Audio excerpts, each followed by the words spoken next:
Bəzilərini deyirsiniz ki, o məhkumluq damğası. Allahdan istəyirəm, mən bu Səringülümə, bu damğanı vurub bu qıza həyatı yaşamaqda çətinlik çəkdirəsiniz.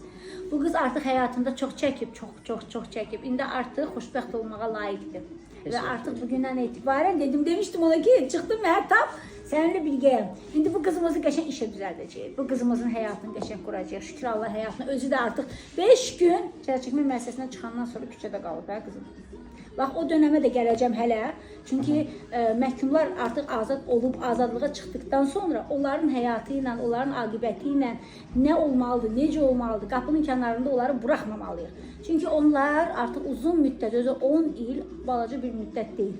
Və 10 il bağlı bir məkanda qalmaq, daha sonra birdən-birə adi, azad həyata atılmaq, cibində 1 manat pulu olmadan belə, gedəcək yeri olmadan belə yaşamaq çox çətindir.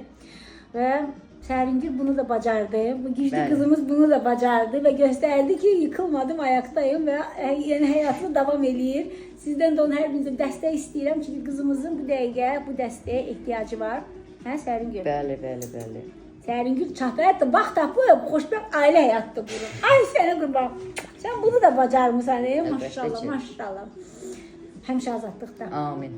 Bir də cəzaçəkmə müəssisəsinə düşməyək, azad yaşayaq. Mən həmişə Tünzalı öldürür ki, sən həbsxanaya gedəndə niyə belə sevinirsən? Deyim, həqiqətən sevinirəm. Çünki sevinirəm ki, o qızlarımı azadlıqda görürəm. Bu sevincim 2 qat artır. Bu yerdə bir dənə söz deyirlər, rezonans göstərsin, Allah göstərməsin. Can. Mən bir də oraya getmək fikrim yoxdur. Getmək fikri yoxdur.